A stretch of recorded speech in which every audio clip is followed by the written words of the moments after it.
A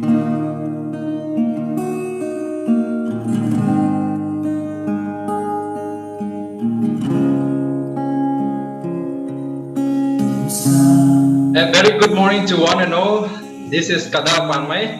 I welcome you all to the online Sunday worship service of Evangelical Baptist Church Guwahati. We are really blessed to have our friends, those who are joining us through Zooms and also joining us through Facebook.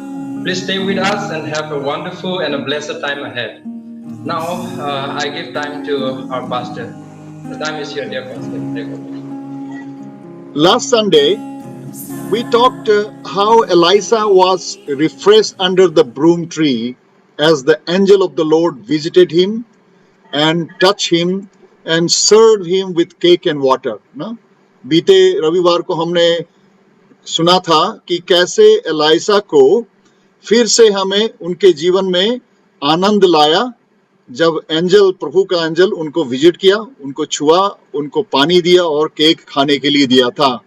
प्रभु हमारे जीवन में जब हम कभी हतोत्साहित होते हैं, उदास होते हैं, जब गिरे हुए होते हैं, when we are discouraged, he does not abandon us, हमें छोड़ नहीं देते हैं। जैसे कि हमारे भाई अभिषेक ने अभी बहुत अच्छा गवाही दी ना, we just heard from brother Abhishek a testimony that how God continues to give us encouragement and hope in the midst of hopelessness. वो हमने कल सुना था और मुझे विश्वास है कि आपके जीवन में भी आप लगातार पवित्र आत्मा से और परमेश्वर के वचन से आप उत्साह पाते रहते हैं, आनंदित होते रहते हैं। जीवन हर समय जीवन में उतार चढ़ाव आते रहता है और हमारे सामने सबसे बड़ी चुनौती है कि जब हम उतार में जा रहे हों तो पवित्र आत्मा और परमेश्वर के वचन को हमें चढ़ाने के लिए हमें आमंत्रित करना चाहिए।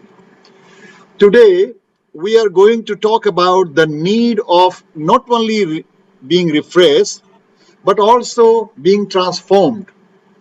हम आज इस बात पर चर्चा करना चाहते हैं कि परमेश्वर हमें सिर्फ हमें आनंदित ही ना करें, हमें चढ़ा ना दे, हमें सिर्फ उत्साहित ही ना करें, किंतु परमेश्वर हमारे जीवन में परिवर्तन भी लाए। हम जो गलत काम करते रहे हैं उन गलत कामों को कमा दे और अच्छे कामों को बढ़ा दे। हम ये चाहते हैं आज की शिक्षा से। We want to see that our life may be transformed. Our life must become better and better. We must climb from strength to strength, from glory to glory, from victory to victory. That is what is the sign of life. जीवन का पहचान है कि हम जिंदा हैं, हम में उन्नति होती रहनी चाहिए।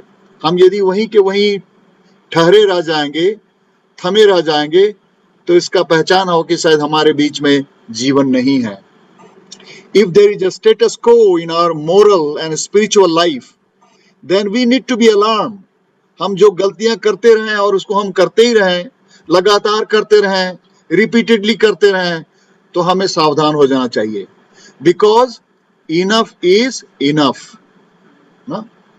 पता नहीं आप लोग में से कितने लोग सुनते हैं राजीव निगम, बहुत हुआ सम्मान भैया, बहुत हुआ सम्मान।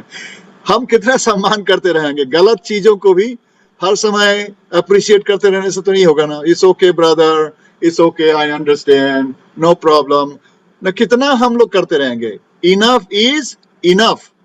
पति पत्नी से थक जाती है, पत्नी पति से थक जाता है, बच्चे भी माँ बाप से थक जाते हैं और माँ बाप भी बच्चे से थक जाते हैं। Enough is enough.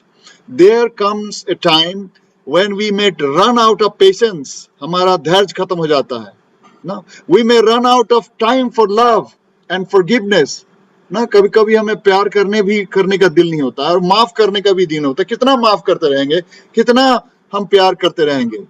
we may run out of the time for love and forgiveness even from the Almighty God. Enough is enough. Let me tell you a true story of a friend.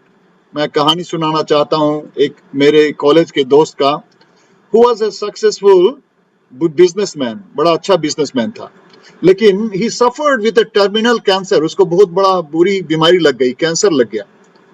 और जब cancer हो गया तो मैं उनको visit करने के लिए CMC वेलोर में गया था। I was there in CMC Vellore and वो ऑलमोस्ट मरने वाला था, he was almost going to die, but he repented, उसने पश्चाताप किया और ही मेड ए कमिटमेंट। उसने कहा कि यदि मैं, परमेश्वर ने मुझे चंगाई दे दी तो मैं उनको सारा जिंदगी उनका सेवा करूंगा। I will serve him for the rest of life, my life, if I am healed. तो बहुत सारे विश्वासियों ने, चर्च ने, कलीसिया ने, सब ने प्रार्थना किया उनके लिए फास्टिंग किया, मैंने भी किया। I also prayed for him, I laid my hand on his body and pleaded for mercy. और कुछ महीनों के बाद, few months later, I learned that he was released from the hospital. मुझे सुनने में आया कि हॉस्पिटल से बाहर निकल के आए। He was healed. उनको चंगाई मिल गई।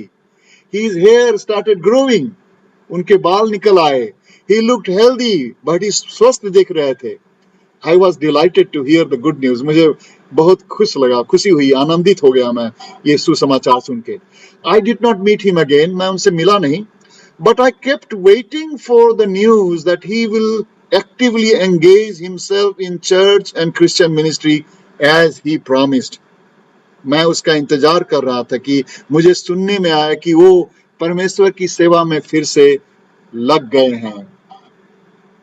Some years later, कुछ सालों के बाद, I met his pastor. उनके पासवान से मुलाकात हुई। He told me, उन्होंने कहा, that the Lord blessed him. परमेश्वर ने उनको चंगाई दी, उनको आशीष दी।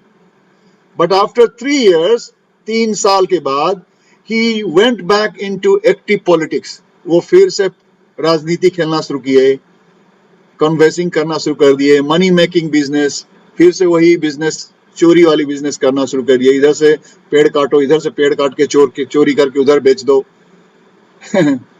And one day, the pastor told me, उनके पासवान ने कहा एक दिन, while he was still healthy, जबकि वो तंदुरुस्त था, his cancer returned. कैंसर फिर से वापस आया, and he died instantly. कुछ ही दिनों में फट से उनकी मृत्यु हो गई। When we use God to serve ourselves, we wear him out. जब हम परमेश्वर को अपने कामों में उपयोग करते हैं, उनको सिर्फ यूज करते हैं, तो उनको हम थका देते हैं। We run out of his blessings and favor. हम उनके आशीर्वाद से शायद हम खत्म हो जाएं। Not that he gets tired of us. वहाँ हमसे परेशान नहीं होते हैं। But we actually become unworthy of it. लेकिन हम ही उसके अयोग्य हो जाते हैं। There comes a time, एक ऐसा समय आता है, enough is enough. बहुत हो गया, बहुत हो गया। The biblical text that is read to us is another story of enough is enough. जो पवित्र शास्त्र हमें पढ़ा गया है, वो इसी कहानी को उजागर करता है कि भाई बहुत हुआ सम्मान भैया, बहुत हुआ सम्मान। Nahum was a prophet in the last half of the 7th century. No, 7वां सेंचुरी शताब्दी में नाहुम एक भाववादी प्रचारक थे। His name means consolation. उनके नाम का अर्थ होता है दूसरों को आनंद देना, comfort. But his prophecy, लेकिन उनका जो प्रचार था वो बिल्कुल विपरीत था। His prophecy, in contrary, was a prophecy of doom in the city of Nineveh and the people living in the city. Nineveh, a wonderful and a prosperous city located on the east bank of the Tigris River, about 550 miles from Samaria, is presently located in Mosul, town of Iraq. आपने शायद कई बार news सुना होगा Mosul के बारे में, कितना वहाँ वायलेंस, कितना हिंसा हुआ है। वहीं पर निनेवे 700 साल में 7वीं शताब्दी में स्थित था। This city was established by Nimrod, built this city in Assyria sometime 2300 BC. 2300 साल यीशु मसीह के आने से पहले इस सिटी को बनाया था, इस नगर को बनाया था। Hammurabi, the king of Babylon, Babylonia का राजा हमुराई, वो इनके बारे में जिक्र करते हैं। वो शायद 1790 1790 to 1750 यीशु मसीह के आने से पहले वहां राज्य किए थे। This town was further expanded by the Assyrian king Tiglath-Pileser I. between 1115 to 1071 BC. तो टिगलत पिलेसार भी यहाँ पर उन्होंने वहाँ राजा थे. Then King Asur Sirapal II, King Shargon ruled from the city, but it was King Salmaneser III made this city as a military base. बहुत सारे राजा यहाँ पर राज किए, लेकिन सल्मनेसार इस शहर को बड़ा बनाया और इसको एक मिलिट्री बेस बनाया, और असारिया यहीं से सारा दुनिया को राज्य करता था, और सारे देश, अगल वाले देश इस देश से डरते थे. Israel lived in fear. यहूदी देश भी इस देश से डर के रहते थे. This is one of the reason. यही कारण था अराउंड 100 years प्रायर, नाहूम के आने से पहले, 100 साल पहले, प्रॉफिट जोना भी एक भाववादी थे, did not want to go to the city of Nineveh. वो निनेवे नहीं जाना चाहते थे सुसमाचार लेकर के. He wanted Yahweh to destroy them rather without giving any warning. वो चाहते थे कि इसका ध्वंस हो जाए, इनको कोई मौका ही नहीं दिया जाए. We read in John chapter 1 verse 1 to 3, the text has also been read to us. The word of the Lord came to Jonah, son of Amittai. Go to the great city of Nineveh and preach against it, because its wickedness has come up before me. But Jonah ran away from the Lord and he headed for Tarsus. He went down to Joppa, where he found a ship bound for that port. After paying the fare, he went aboard and sailed to Tarsus to flee from the Lord. लेकिन हम कहानी को पढ़ते हैं, we read the story, but finally Jonah was circumstantially compelled to go and preach the shortest and the most effective message. जोना को मजबूर हुआ और उनको जाना पड़ा निनेवे में प्रचार करने के लिए बाइबल का सबसे छोटा और सबसे लाभदायक मैसेज. और हम देखते हैं जोना 3 अध्याय 1 और 5 में, 1 से 5. Then the word of the Lord came to Jonah a second time. दूसरी बार परमेश्वर का वचन आया. Go to the great city of Nineveh and proclaim to it the message I give you. Jonah obeyed the word of the Lord. जोना ने अनुकरण किया और निनेवे गया. Now Nineveh was very important city. A visit required 3 days. सोचिए कितना बड़ा शहर था. 3 दिन लगा उस शहर में घूमने के लिए. On the first day, Jonah started into the city. He proclaimed 40 more days and Nineveh will be overturned. So 40 more days and Nineveh will be overturned. मुश्किल से कितने शब्द हैं इसमें? 1 2 3 4 5 6 7 8 शब्दों वाला मैसेज, लेकिन सबसे छोटा प्रवचन, लेकिन सबसे लाभदायक और सबसे सटीक.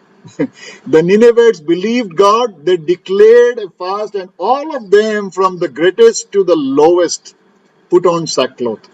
सभी ने पश्चाताप किया, सब अपने मन पलटन किया.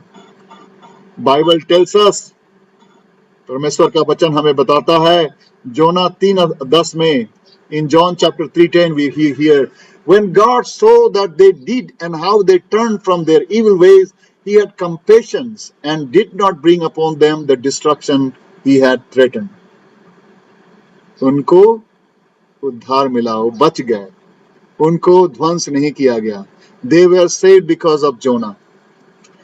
Jonah knew that Creator God is the God of compassion and loving kindness. That's why he did not want the wicked city of Nineveh have this compassion, and that's why he didn't want it to go. And so when Lord had compassion on them, Jonah was very disappointed. कभी ऐसा नहीं होता है हमारे जीवन में भी? यदि जो बुरे लोग हैं, जो बहुत ही गुंडे हैं, जो बदमाश हैं, यदि उनके जीवन में खुशियां हो, उनको यदि आशीर्वाद मिले परमेश्वर से, उनका स्वास्थ्य अच्छा हो, उनको कोरोना वायरस नहीं लगे, तो हम लोग को कभी कभी दुख लगता है कि नहीं? अच्छे लोग जब पीड़ित होते हैं तो दुख होता है, और जब बुरे लोग स्वस्थ रहते हैं तो भी हमें दुख होता है. ठीक उसी तरह से Jonah was very disappointed. For Jonah as a human being, he would not like give any opportunity to wicked to repent.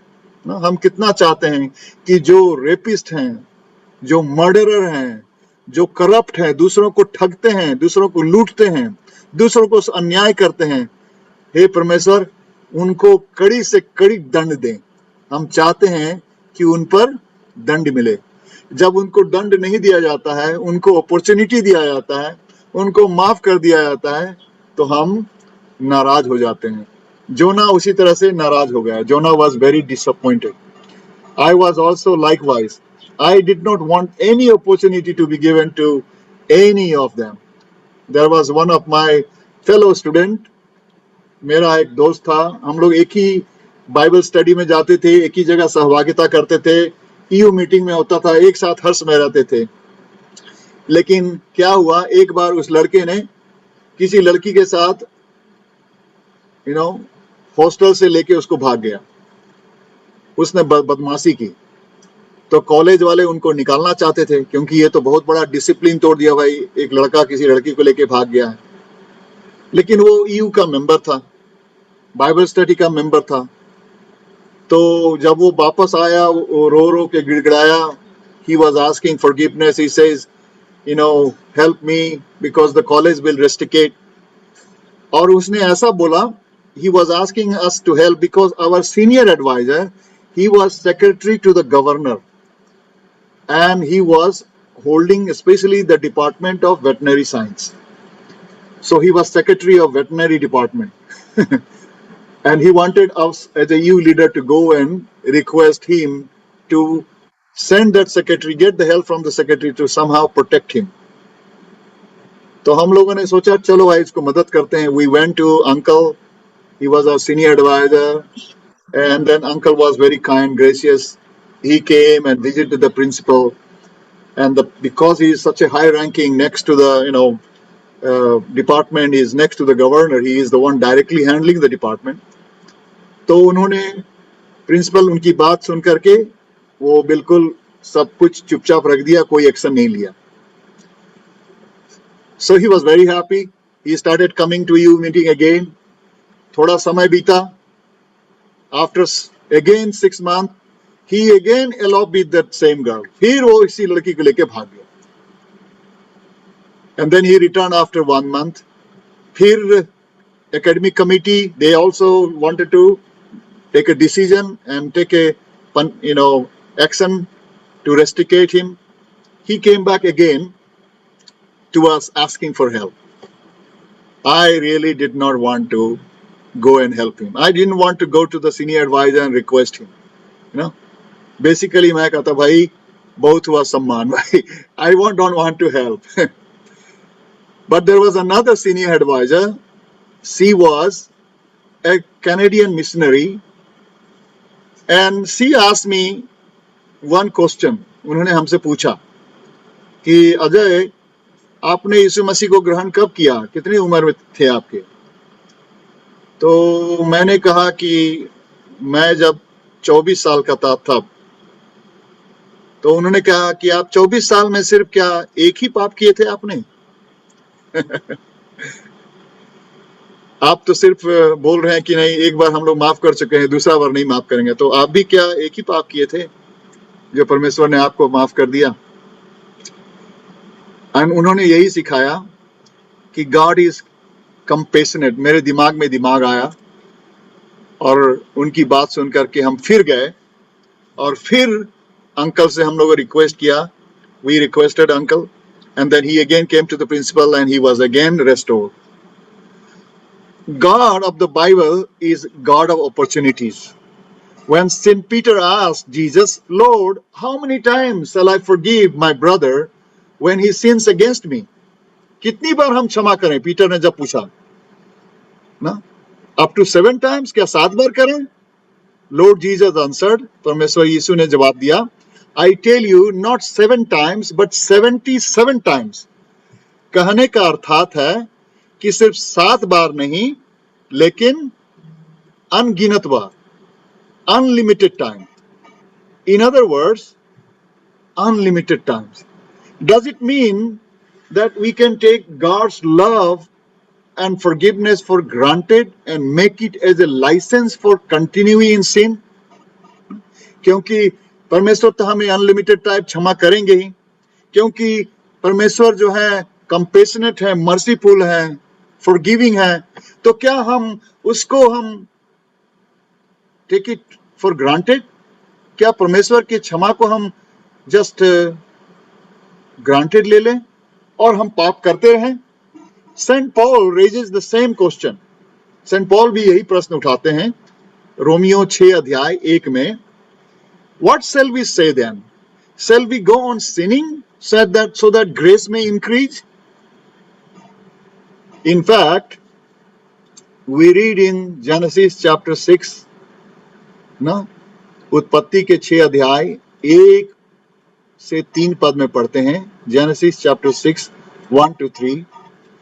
When men began to increase in number on the earth, and daughters were born to them, the sons of God saw that the daughters of men were beautiful, and they married any of them they chose. Then the Lord said, My spirit will not contend with man forever, for he is mortal. This day will be 100, his days will be 120 years. There comes a time when enough is enough. एक समय आता है जब परमेश्वर की महिमा, करुणा, दया, उसका भी अंत आ जाता है.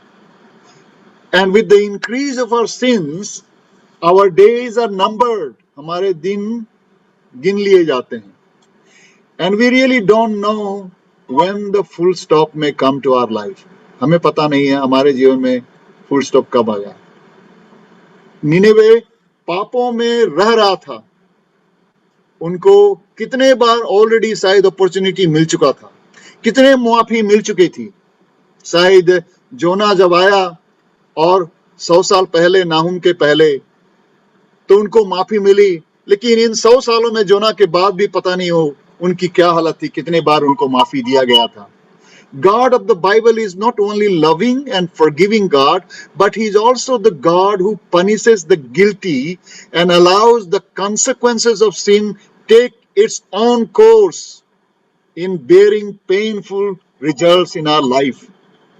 आप जब हाथ को आग में डालोगे तो आपकी मम्मी और आपके पिताजी कितना भी प्यार क्यों ना करें, कितना भी आपके परिवार आपको सहायता क्यों ना करें, कितने भी डॉक्टर चाहे आपको दवाई क्यों ना दे, वो जला तो दर्द होगा ही. One of the most important verse that formulates the doctrine and character of God is found in Exodus chapter 34, 6-7. Bible में एक पद है, एक्सोडस निर्गमन 34 अध्याय 6 से 7. इसको आप ध्यान से पढ़िए. ये बहुत ही महत्वपूर्ण वर्स है. This is a very important verse. इसमें परमेश्वर की ये दोनों चरित्र का व्याख्या किया हुआ है. God's both virtues are shown here in its wholesomeness. The Lord, the compassionate and gracious God, slow to anger, abounding in love and faithfulness, maintaining love to thousands, forgiving wickedness, rebellion, and sin, yet he does not leave the guilty unpunished. He punishes the children and their children for the sins of the fathers to the 3rd and 4th generations. The seed that you and I will sow will have an impact even in our children's life. The lifestyle that you and I live will shape the lifestyle for our children. It will have a long-term impact. The role of the prophet Nahum was the role to declare the punishment to the wicked city of Nineveh. The city that was forgiven and spared shall no longer be spared. The city of Nineveh was completely destroyed in 612 BC. आप यदि Mosul में जाओगे Iraq में तो निनेवे नहीं मिलेगा. It's already wiped out from the very face of the earth. The repentance of Nineveh city after the prophecy of Jonah did not last. Once their life was spared and the prosperity returned, they went back to their wicked life. They became arrogant and indulged in idol worship. Nahum लिखते हैं in chapter 3 verse 1 to 4. Woe to the city of blood, full of lies. याद रखिए नाहुम 100 साल बाद लिख रहा है, जोना के 100 साल बाद. Woe to the city of blood, full of lies, झूठ से भरा, खून से भरा, full of plunder, दूसरों को लूट मार का माल से भरा, never without victims. शहर में सारे लोग जो है विक्टिम भरे हुए हैं, एक दूसरे को छीनना, एक दूसरे को लूटना, एक दूसरे के साथ अन्याय करना. The crack of whips, the clutter of wheels, galloping horses and jolting chariots. ये सारे जो अहंकारी धनी लोग जो हैं, उनके horses के galloping, jolting chariots, charging cavalry, flashing swords and glittering spears, many casualties, piles of dead. बहुतों लोगों को मौत का दंड देना. Bodies without number, people stumbling over the corpses. चारों तरफ जो कमजोर हैं उनको मार दिया गया है. All because of the wanton lust of a harlot. किस लिए मारा है? क्योंकि जिसका सुंदर औरत है, देखा उसके पति को मार दो, जिसकी सुंदर बेटी है बाप को मार दो. सारे prostitutions. Alluring the mistress of sorceries who enslaved nations by her prostitution. Like ऐसा लग रहा था माइनर एशिया में, वो अभी हमारे जमाने में बैंकॉक है ना, is considered as a place where people go for, lust and luxury. शायद ऐसा ही था निनेवे, जहां पर सारे लोग वहां सिर्फ prostitution के लिए जाते थे और witchcraft भी करते थे लोग. Nineveh was a city of gross idolatry, witchcraft, prostitution, violence, murders, and exploitation and injustice to the weak and poor. Again in chapter 3, हम 3 अध्याय में पढ़ते हैं, नाहुम के 17 और 18 में नाहुम लिखते हैं, Your guards are like locust. आपके बीच में जो लीडर है वो कैसा है? लीडर है वो लोकस्ट के जैसा है. लोकस्ट देखें, जब लोकस्ट आता है ना तो हर एक पत्ते को खा देता है, चाहे वो बड़ा पत्ता हो या छोटा पत्ता हो, हर एक फूल को खा देता है, बिल्कुल पेड़ को मार देता है.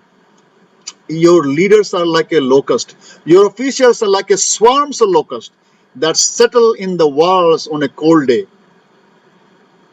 In other words, they were filled with greed and selfishness. They were serving themselves. 18 वर्ष में पढ़ते हैं, O king of Assyria, your shepherd slumbers. उनके लीडर क्या थे? लेजी थे. वो सिर्फ बैठे बैठे लूट का माल खाते थे. Nobles lie down to rest. वो सिर्फ आराम करते थे. मेहनत किससे कराते थे? कमजोरों से, गरीबों से, दुखियारों से. उनको चाबुक मार मार के, कोड़े मार मार के काम कराते थे, और जो लीडर हैं वो आराम से सोते थे, शराब पीते थे, स्लम्बर करते थे. With no one to gather them. ऐसे लोग थे. Literally, the leaders were lazy, corrupt, exploiting the supplies and leaving the common people scattered, uncared in the wilderness. Does it sound somehow similar when we think about our own society? Society filled with corrupt leaders, both political and bureaucrats, and religious leaders who are just in self-serving business. In one of the extra biblical archaeological inscription, now जब वहां पर जब खुदाई किया गया तो archaeological inscription वहां से निकला, and that describes the arrogance of the leaders. तो वहां के भाषा में, असारियन भाषा में लिखा है, मैं पढ़ता हूं coat, I am Asurbanipal, the great king, the mighty king of the universe, the king of Assyria, the great gods magnify my name. That's the quote from one of the king. Another reference from the king. ये सब inscription वहां के पत्थर में मिला. Esarhaddon reads, I am powerful, I am all powerful, I am a hero. I am a gigantic. I am colossal. I am honored. I am magnified. I am without equal among all kings, the chosen one of Ashur, Nabu and Marduk. ये परमेश्वर से डरने वाले नेता नहीं थे. They were not leaders who fear God. They considered themselves as God of the world. Enough is enough. बहुत हुआ सम्मान भैया, बहुत हुआ सम्मान.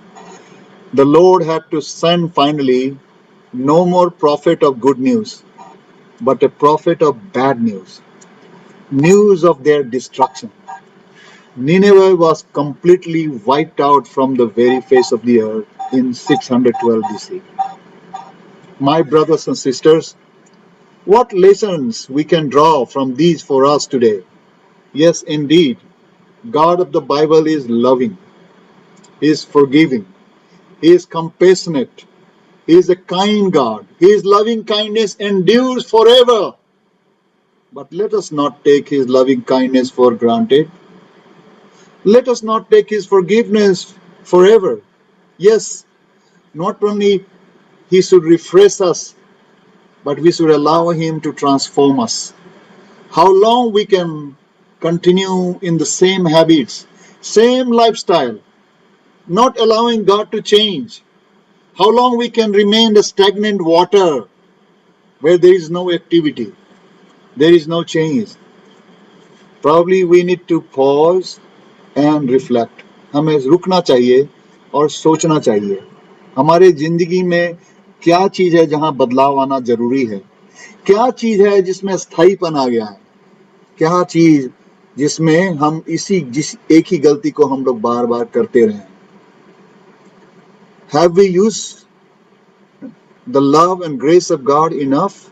Have we run down the goodness and compassion and forgiveness of God in our life,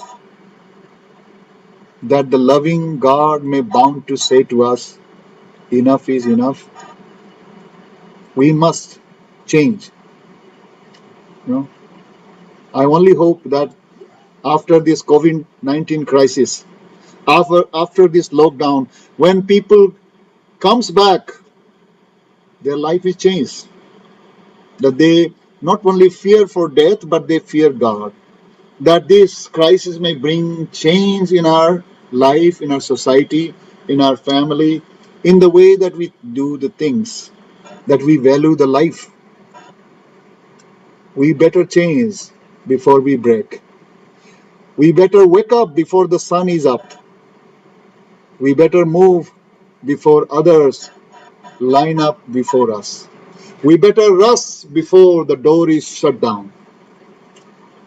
St. Paul wrote in Romans chapter 13, 11 to 14, Romeo के 13 अध्याय 11 से 14 में संत पौल लिखते हैं, and do this, understanding the present time, वर्तमान समय को पहचानो और करो. The hour has come for you to wake up. समय आ गया है उठने का. From your slumber. आलसी में पड़े रहने से उठो बोल रहे हैं. Because our salvation, हमारा जो उद्धार है, is nearer now than we first believed. जब हम पहली बार जब विश्वास किए थे, उससे हम और करीब आ चुके हैं, नजदीक आ चुके हैं. The night is nearly over. रात खत्म होने वाला है. The day is almost here. दिन आ गया. So let us put aside the deeds of the darkness. इसलिए अंधेरे के जितने कर्म है उसको आप अलग हटाइए. Put on the armor of the light. प्रकाशित जो वस्त्र हैं उसको पहनो. Let us behave decently. हम कैसे जीवन को जीते हैं, कैसे रहते हैं, उसमें बदलाव आने दो, अच्छे बदलाव आने दो. As in the daytime, not in orgies and drunkenness, not in sexual immorality and debauchery, not in dissension and jealousy, ईर्ष्या, व्यभिचार, गंदे कामों में हम समय ना बिता करके अच्छे कामों में अपने समय को लगाएं. Rather clothe yourself with the Lord. अपने आप को प्रभु यीशु से नहाने दो. Clothe yourself. पहन लो यीशु मसीह को. And do not think about how to gratify the desires of sinful nature. अपने जो आपका जो प्रकृति है, पापी मन है, उसको जागने मत दो. पवित्र आत्मा को अपने ऊपर हावी होने दो, ताकि आपका जीवन मंगलमय हो और आशीषित हो। Responding to this verse from Romans chapter 13, a habitual sinner like Augustine became the great Saint Augustine. My brothers and sisters, the Word of God is the same. The Holy Spirit is still the same. And the God of the Bible is the same. He can do wonderful things in your life and my life. May God help us that we may realize that our life belongs to the Lord. We should let this life completely be transformed in the Word of God. Let Him use our life for His glory. Let me lead us in prayer. Almighty God, I pray for my brothers and sisters out there who are listening on Zoom as well as on Facebook. Father, nothing is hidden from you. You know our private and personal life. You know our family life. You know our weaknesses, our untransformed life, our life of darkness. Father, you know everything. Nothing is hidden. We humbly pray, Father, that you will forgive us, have mercy on us again, that we will not take your forgiveness and love for granted. We'll allow your word to touch deep within, touch to cleanse us, purify us, draw us closer to you, and transform us, so that we may become a noble vessels for your use, for your glory. We consecrate ourselves at your feet.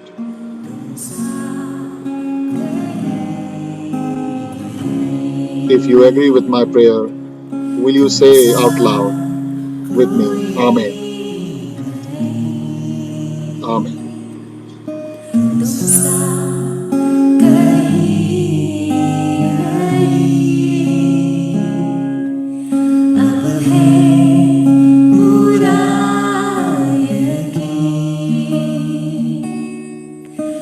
Sa